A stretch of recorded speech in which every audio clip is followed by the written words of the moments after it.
Бұл Нурньюс маалымат программасы, студияда мен Арзымат Аланов. Саламатсыздарбы. Алдыда күндүн негизги окуялары. Америкада кыргыз жаранын полиция кызматы атып өлтүрдү. 27 жаштагы мекендешибиз денесине тийген бир нече октон каза тапты. Номер 31 түзөтүү абагынын жетекчиси коррупцияга шектелип кармалды. Шектүү УКМКнын тергөө абагынын убактылуу кармоочу жайына киргизилди. Бири-бирин каралоодон кайтпаган айыл калкы ысым талашып, чер чатагы ырбаган тургундар бүгүн облустук прокуратурага келишти. Мен куугунтуктап азыр мыйзамсыз мен камайм деп жатат. Өзгөн район прокуратурасы, Өзгөн районунун милициянын полковниги Өзгөндө мыйзам жок болуп калды. Толка акчага сатылгандар. Баткенде селден жабыр тарткандарга үй салууга жер берилди. Жерди бөлүштүрүү чүчү кулак тартуу шарты менен өттү.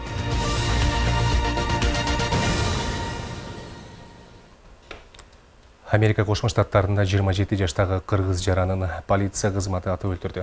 Маалыматка караганда кыргыз жараны денесине тийген бир нече октон каза тапты. Кыргызстандын элчилиги АКШнын мамлекеттик департаменти жана ички коопсуздук министрлигине кайрылып, окуя боюнча маалымат суралды. Каза болгон жигиттин туугандары сөөгүн жакынкы күндөрү Кыргызстанга жөнөтүүгө даярданууда. Белгилей кетсек, окуя Пенсильвания штатында болгон. Маркум тракт айдап иштеп жүргөн. Ал иштен кеткенде компанияга $3000 төлөп бербегендиктен тракты айдап качкан. Чакырууга келген полиция кыргыз жаранын кууп ок чыгарган. Индияда каза болгон Мыскал Жумабекованын бир тууган эжеси Пери Жумабаеванын айтымында кайрылуу каты Индиянын полициясы менен Кыргызстандын тышкы иштер министрлигине да жолдонду. Менин кош бойлуу сиңдим 1 жаштагы баласы менен киши колдуу болду. Окуяга байланыштуу эч ким камакка алынган жок. Анын ишин териштирип, көзөмөлгө алууңуздарды өтүнөбүз деп жазылган катта. 27 жаштагы кыргызстандык Мыскал Жумабаеванын жана анын уулунун сөөгү 21 сентябрда Индиянын Нью-Дели шаарындагы Калькаджи районунда табылган. Текшерүү учурунда ал бир нече жолу жараат алганы аныкталган. Мыскал каза болгонго чейин курбусунун үйүнө барган.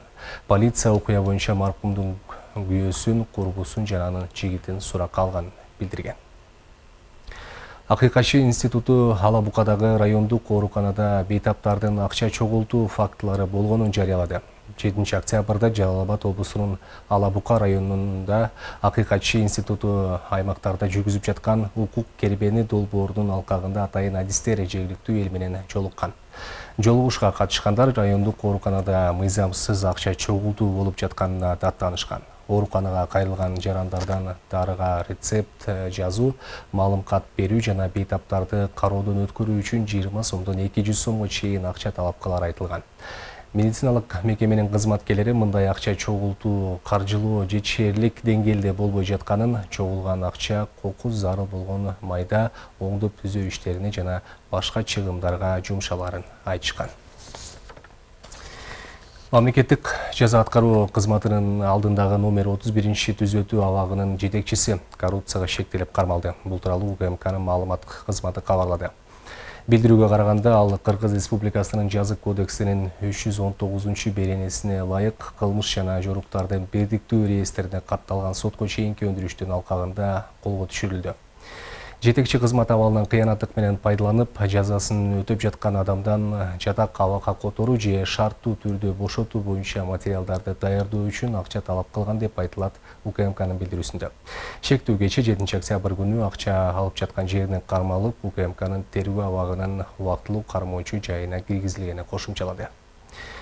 Октябрь окуяларына айыпталып жаткан саясатчылардын соттук иштери уланып жатат. Аларга башаламандык уюштуруп, бийликти күч менен басып алууга аракет кылган деген кине менен кармалган. Коюлган айыптарга шектүүлөр кандай жооп беришүүдө, аны алдыдагы сюжетте айтып беребиз. Ал аралыкта Курсан Асанов президентке, Улуттук коопсуздук комитетинин төрагасына жана башкы прокурорго кайрылуу жасаганга жетишти. Бүгүн социалдык тармактарга таң эрте камактагы саясатчылардын сүрөттөрү жарыяланды. Анда октябрь окуяларынын аркасынан кармалган мурдагы ички иштер министринин орун басары Курсан Асанов, президенттик аппараттын мурдагы башчысы Фарид Ниязов жана саясатчы Жеңиш Молдокматовдун сот залында отурганын көрүүгө болот. Андан көп өтпөй Курсан Асановдун видеосу да чыгып калды. Ал өзүнүн жасаган аракеттери менен сыймыктанарын айтып, коюлуп жаткан айыптарга макул эместигин билдирди. Курсан Сатарович, как у вас самочувствие? Өтө жакшы. Кандай деп атасыз бул кылмыш иши боюнча? Бүгінгі қылмыш бойынша барлығы топталған қылмыш үшін мен біріншіден сыймықтанам бүгінгі күнде тұрақтылық тыныштыққа салған салым үшін өзімнің қызметкерлерге мұрынқы ошондой эле ардагерлерге айрыкча жаш балдарга бүгүн мага ошол күндөрү жакындан жардам бергениге мен ойлойм баардык акыйкат орнойт. Амол МВДнын имаратын басып алды деген кандай жооп бересиз? Маалыматка ылайык бүгүн алдын ала угуулар болмок экен. Бирок отурумга айыпталуучулардын дагы бири Темирлан Султанбеков келбей калганына байланыштуу сот отуруму кийинкиге жылып кетти. Денис Мырза, саламатсызбы? По уголовному делу как можете прокомментировать? Полный абсурд. А по октябрьским событиям? По октябрьским событиям, это вместо нас должны сидеть те, кто сейчас у власти. А кто именно? Все, кто там. Кармалган саясатчылар 5-6-9 октябрдагы окуялардын баарын 6 киши уюштуруп ишке ашырган деп айыпталып жатыптыр. Алар Фарид Ниязов, Жеңиш Молдокматов, Курсан Асанов, Канат Сагынбаев, Алмазбек Атамбаев, Темирлан Султанбеков жана Өмүрбек Бабанов. Бирок Өмүрбек Бабановдун иши өзүнчө бөлүнүп каралган. Эмне себептен бөлүнгөнү жактоочуларга да белгисиз болуп жатыптыр.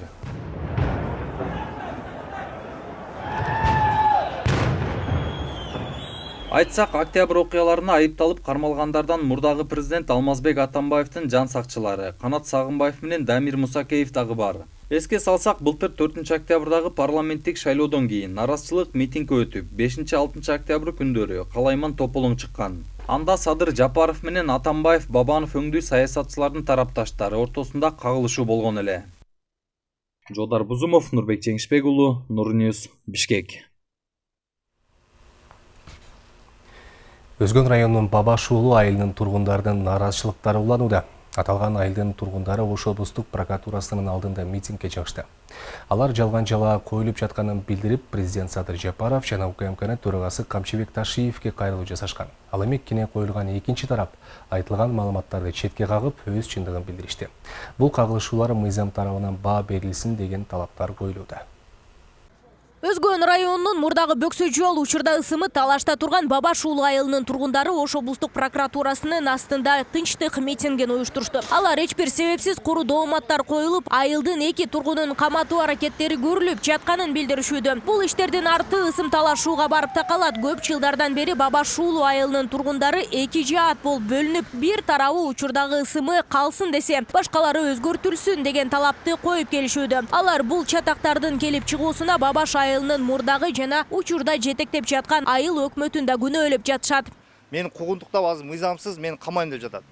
Өзгөн район прокуратурасы, Өзгөн районунун милициянын полковниги Төрөгелдиев Заир деген өзү баш болуп, тергөө бөлүмүнүн башчысы Өмүралиев, Талай дегендер баш болушуп, Уларбек деген тергөөчү милициянын лейтенанты, ушулар баш болушуп, мени куугунтуктап азыркы күндө кече күнү камайбыз дегенден мен азыр ушул Ош областык прокуратурага келип, арыз муңумду айтып жатам. Себеби бул мени камайбыз деген боюнча эч кандай фактылары жок. Жалган жалаа жабышып, азыр мен үстүмөн иш козгоп камайбыз деп атат. Мына шайлоонун алдында дагы мындай иштерди кылып, мына Өзгөн районунун милиция бөлүмү ушундай иштерди жасагандыгы үчүн бир мыйзамдуу чараларга тартып, мыйзамдуу иштерди бир жүргүзүп беришиңиздерди мен суранам. Урматтуу Садыр Жапаров, урматтуу Камчыбек Ташиевич, биздин элдин үнү жетпей атат сиздерге. Биздин Өзгөндө мыйзам жок болуп калды. Толка акчага сатылгандар билип туруп, биздин азыр ошо демебизди, Бабаш уулу айылы кандай кырдаалда болуп атканын билип турушуп, ошо биздин балдарды кече чакырып алып, 2 балабызды мына Максатбек менен немени айтып өтүштү. Келдишти. Ушуларды камайбыз деген жерден мындай качып чыгышты да, алар азыр неме кылышып өздөрүн коргоп. Болуп жаткан чыр-чатактын негизине айыл өкмөт башчынын көмүскө аракеттерди көрүп жүрөт деген божомолдор да бар. Бул тууралуу айылдын наамы Бабаш уулу боюнча калсын деген тараптын өкүлдөрү айтып жатышат. Чыр-чатакка экинчи тарап Моңгол уруусунун өкүлдөрү ашыкча аракеттерди көрүп, жала жабуу менен убара деген пикирде. Асылбагыла. Сөгүнбөгүлөр. Сөгүнүп урушпагыла, мага вообще тийбегиле. Мага вообще тийбегиле. Мага вообще тийбегиле.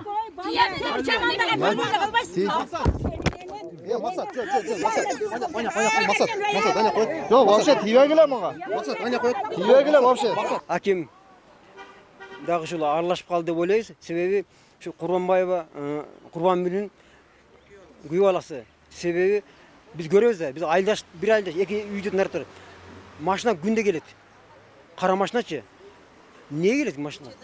Мен азыр азыр Кочкордо жүрөт, эми кайсы райондо. Эми бирок азыркы убакта 15 күн ушул жер жүрөт. Күндө машина келет ушул. Жогоруда болуп өткөн нааразычылыктан улам экинчи тараптын да пикирин угуп көрдүк. Моңол уруусунанбыз дегендер жогоруда айтылып жаткан маалыматтарды четке кагышты. Алардын бул аракеттери жосунсуз экенин билдирип жатышат. Мунун жыйынтыгы мыйзамдын негизинде чечилерине ишеним артышаарын айтышты. Мыйзам жолунда чечилип калса болду бизге. Булардын чыкканы эптеп эле баягы атты өзгөртүш, коркутуш, үткүтүш кандай болгондой ам мамлекетти атка тартышта мындай болбойт да. Мамлекетте өзүнүн жоболору бар, закондору бар. Закондор менен чечилет бул нерсе. Бүгүнкү чыкканы бул ката деп ойлойм. Жаралып жаткан мындай кырдаал айыл тургундарын арасында айтылып жаткан каралоо пикирлерден улам болууда дешет. Бул убакка чейин болуп өткөн айылдагы жыйындардын бириндеги тартып алган тасмаларын көрсөтүп, өз тарабындагы чындыктарын билдиришти. Сапанын ичинде келгенсиз Булак башыдан. Билесиңби? Мен бардыгыңарды тарыхыңарды айтып берем. Сен мына сүйлөп аткан ким алыгы? Сен чоң атаң берги кайсы? 60-жылы келген сен. Токтоп тур. Сөздү угуң. Мен сизге эчтеке деген жокмун. Бир нече жылдан бери чечилбей жаткан бул жагдайды президенттин Ош облусундагы өкүлү Зиядин Жалалдинов айылга өзү барып, ыркы келишпей калган элдин ынтымагын бекемдөө аракетин көрмөй болгон. Бирок белгилүү себептерден улам облус башчы бара албай калганы айтылды. Ал эми мындан бир апта мурун айылдык кеңештин депутаттары добуш берүү менен айылдын аталышын өзгөртүү боюнча токтом кабыл алышыптыр. Анда эки тарапты талаштырган айыл аталышы эмес, достук деген наамга токтолушкан. Айылдык депутаттар 1 сааттын ичинде, 2 сааттын ичинде ырылдашып, биз сыртта турдук, эки тарап. Сыртта эле турдук. Анан өздөрүнчө баягы шайлап келген депутаттарыбыз оң тарапка чечип берди. Айылдын атын достук деп ат койду. Сага да жок, достук болуп, дос болуп жүргүлө деп достукту шайлап койду. Чечилип өкмөттөн токтом чыкты. Эскерте кетсек, Өзгөн районуна караштуу Дөңбулак айыл өкмөтүнүн Бабашуулу айылынын тургундары бир нече жылдан бери айылдын атын өзгөртүү тууралуу эки тараптуу кагылышып келишет. Анын кесепетинен эки тараптуу мушташууларда орун алып, териштирүү жана соттук отурумдар жүрүп келүүдө. Нурзада Сыдыкова, Темирлан Эрнес уулу, Нур Ньюс, Ош шаары.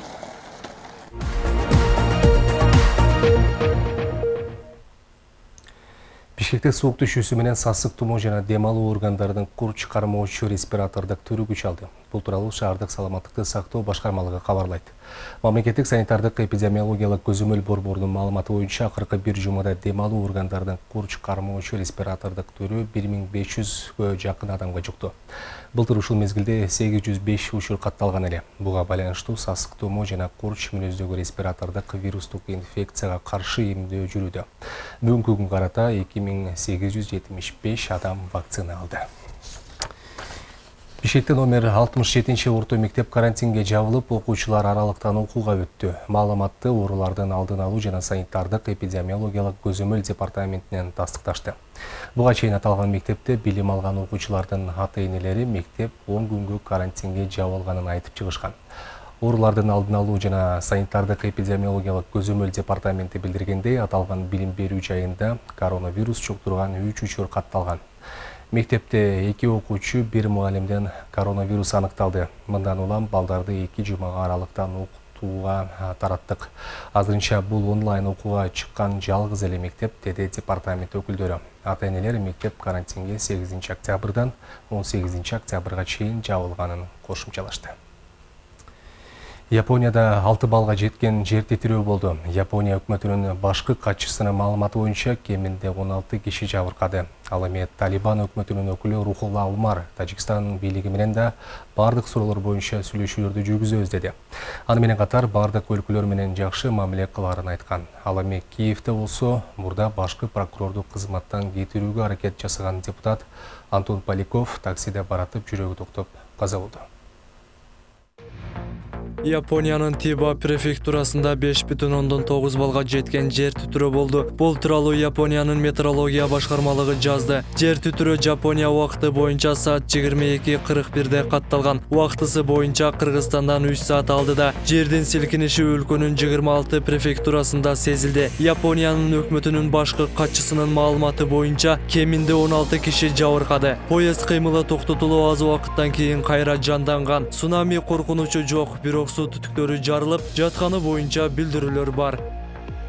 Ауганстандагы Талибан өкмөтүнүн өкүлү Рухулла Умар жергиликтүү телеканалдарга берген маегинде Тажикстанды жакшы коңшу деп атаганын Азаттыктын тажик кызматы жазды. Рухулла Умардын айтымында Тышкы иштер министрлиги бардык мамлекеттер менен байланыш түздү. Буйруса Тажикстан бийлиги менен да бардык суроолор боюнча сүйлөшүүлөрдү жүргүзөбүз деген. Буга чейин расмий дүйшөмбү талиптерди бир нече ирет өлкөдөгү бардык этностук топтордун мүчөлөрү кошулган инклюзивдүү өкмөт түзүүгө чакырган. Өз кезегинде талиптер Тажикстанга Ауганстандын ички иштерине кийлигишпөөнү эскертишкен. Талибан өкмөтү Тажикстан менен чектешкен Бадахшан жана Тахар провинцияларына миңдеген жоочуларын ыктымал коркунучтарга каршы жайгаштыргандыгын билдирген. Ал эми дүйшөмбү Ауганстан менен чектешкен аймактарына 20 миңдей аскерин жайгаштырууну пландап жаткандыгын жарыялаган. Жапониянын Ямато шаарында илинип турган эскертмелерде жолду кесип өтүп жатканда смартфондордун экрандарын кароого тыюу салынарын жазылган. Жергиликтүү бийлик мындай демилге кандайдыр бир мыйзамдык мажбурлоо чарасы сыяктуу болгону менен зарылдыктан киргизилгендигин түшүндүрдү. Бирок Ямато шаарында эрежени бузгандарга жаза каралган эмес. Көптөгөн мегаполистерде шаар бийлиги тургундардын жеке коопсуздугу үчүн бул көйгөйдү кантип чечерин билбей баш катырып келишүүдө. Муну менен биринчи кезекте кырсыкты алдын алуу аракети болуп жатат. Айталы буга чейин Түштүк Кореянын Илсан шаарында жөө жүргүнчүлөр көчөнү кесип өтүп баратканда телефон караса эскертүү бере турган лазерлерди орнотушкан. Кытайдын Сиан шаарында жергиликтүү бийлик смартфондорунан баш көтөрбөй жүргөн тургундар үчүн атайын тротуар бөлүп берген. Орусияга коңшу өлкөлөрдөн курулуш тармагына иштегени барган эмгек мигранттары үчүн кесиптик деңгээлин аныктаган атайын сынактар киргизилет. Бул тууралуу ТАСС агенттиги маалымдады. Улуттук курулушчулар биримдигинин президенти Антон Глушков 2021 жылдын аягына чейин Тажикстан менен Беларустан барган мигранттардан сынак алуу толук жана кандуу ишке кирерин айткан. Өзбекстандын эмгек жана эмгек мамилелери министрлиги менен сентябрь айынын аягында Орусиянын курулушчулар биримдиги ушул келишимге кол койгон. Сынактар ноябрь айынан тарта башталат. Глушковдун айтымында Орусиядагы курулушта иштегендердин 80% Өзбекстан, Тажикстан, Беларусь жана Кыргызстандан баргандар. Атайын сынактан кийин Кыргызстандын атуулдарына да сунушталышы мүмкүн. Кадамжай районунун Актурпак айыл өкмөтүнүн Дүкүр участкасынан быйыл 19 июндагы катуу селде жабыр тарткан 75 жарандарга турак жай салуу үчүн 20 сотуктан жер бөлүнүп берилди. Жер Кадамжай районунан 50, Баткен районунан 25 жаранга каралды. Жабыркаган жарандар арасында турак жайы жараксыз болуп, туугандарында баш калкалагандар да бар. Ол жерде могу схемага баралы дагы, ошол жерде маалымат берип койсо, Президенттин Баткен облусундагы ыйгарым укуктуу өкүлү Абдикарим Алембаев буга чейин 19 июлда селден каттуу жабыркаган 75 үй бүлө менен жер бөлүштүрүү үчүн сүйлөшүүдү жүргүзүүдө. Ага ылайык жабыркагандар үчүн Актурпак айыл өкмөтүнүн Дүкүр участкасынан аларга 20 соттуктан турак жай салуу үчүн жер берилүүдө. Келип алып, кайсы айыл өкмөт айтасыздар, мен айткан мезгил коет балдар. Каминасын айтып. Эки райондун башын бириктирген тарыхый самалыкка 3 райондун акимдери, жергиликтүү бийлик өкүлдөрү жана тургундар катышты. Жерди бөлүштүрүү үчүн чучугулак тартылып, жарандар өз каалоосу менен тандай башташты. Мындай азыр бөлүнгөн. Төрткө бөлүнгөн. Жарандар тиешелүү кызматтарга жашоо үчүн шарттар, суу, электр жарыгы жана башка муктаждык жарала турган жагдайды сурашты. Анда Актурпак айыл өкмөтү бул үчүн долбоор каралганын мамлекеттик деңгээлде чечилет деп түшүндүрдү. Аны менен катар катышуучуларга аталган жайдын ген планы менен тааныштырылды. Стоянка 5, производственный склад зона 2. Жабыр тарткан жарандар үчүн жерди бөлүп берүү оңой иш болгон жок дейт облус башчысы Алимбаев. Элдин жашоосун жакшыртуу үчүн муну менен токтоп калбай, жерди муктаждарга бөлүп берүү иштери уланаарын айтты. Трансформация маселеси боюнча атайын ошол президенттик аппараттагы жетектеп турган бөлүк бар. Ошол бөлүк кандай документтер болсо дагы жардам берип, мына Баткен обласы боюнча бүт ошол жерлерди биз азыр документтерди ар бир айылдарда, шаарларда жана райондордо биз жиберип турабыз. Министрлер кабинетине буйруса жакында бүт айылдарга, райондорго биз жер берүү маселесин толугу менен чечип бүтөбүз.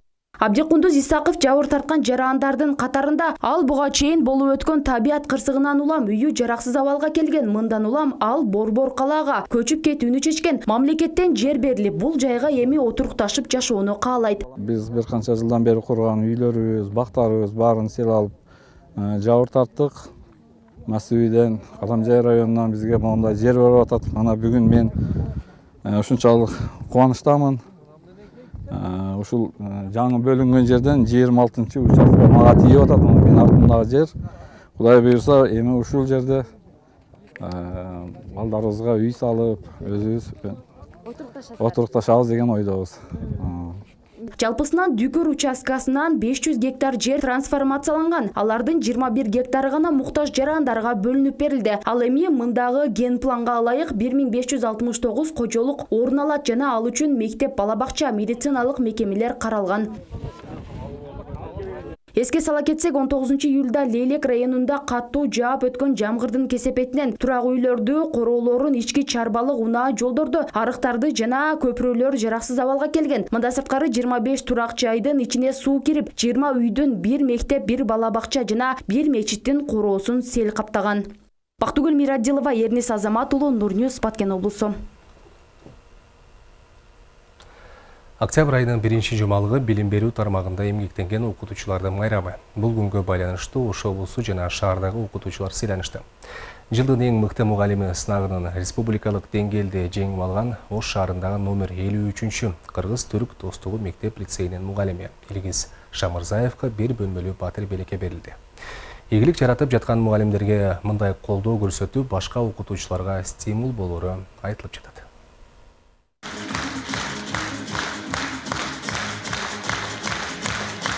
Республика боюнча жылдын эң мыкты мугалими сынагында 1-чи орунду жеңип алган Ош шаарындагы номер 53-чү Кыргыз-Түрк достугу мектеп-лицейинин кыргыз тили жана адабият мугалими Илгиз Шамырзаевке Ош шаарындагы көп кабаттуу үйлөрдүн биринен бир бөлмөлүү батир ыйгарылды. Бул сыйлык анын балдарды окутууга кошкон салымы жана жаш мугалимдерге үлгү болуп алгандыгы үчүн тартууланып жатат. Окуу жайларда билим алып жаткан ошол филология багытындагы студенттер да учурда аябай бир өзүнүн кесибине болгон бир сүйүүсүн арттырып, өзүнүн кесибине болгон шыгын арттырып, өзүнүн үстүнөн иштөөгө аракет кылып жаткан учуру.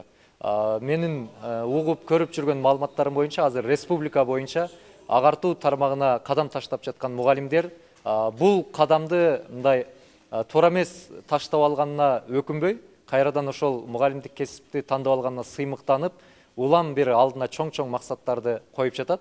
Бул да болсо ушул агартуу тармагында биздин жетишкендигибиз деп билебиз. Жыл сайын октябрь айынын 1-чи жумалыгында билим берүү тармагында эмгектенип жаткан адистер күнү белгиленет. Бул датага байланыштуу сынак жана майрамдык салтанаттар уюштурулуп, окутуучуларга облус жана шаар башкармалыгынан сыйлыктарды алышууда. Бул жылы да жарыяланган сынактардан мектепке чейинки жана мектеп мугалимдери арасынан өткөрүлүп жаткан сынактарда Ош шаарынын адистери жеңип алган. Ош шаар мэриясы тарабынан бул 2 педагогко 50 000 сомдон акчалай каражат бөлүнүп берилди бүгүнкү күндө. Буга чейин да шаардык баягы жылдын мыкты мугалими 2021 өткөрүлгөндө дагы баарыбыз укканбыз, көргөнбүз. Илгиз Шамырзаев агайыбызга батир, ал эми Маргарита эжекебизге 120 000 сом акчалай каражатын Ош шаар мэриясы бөлүп берген. Белгилүү болгондой, өлкөдө билим берүү тармагына ар тараптуу колдоо көрсөтүү керектиги айтылып келет. Ал тургай мыйзамга өзгөртүүлөрдү киргизүү сунуштары каралган. Мындан ары тарбия берүүчүлөргө жакшы шарттар түзүлүп, колдоого алынса, мугалимдерге стимул болоору белгиленип жатат.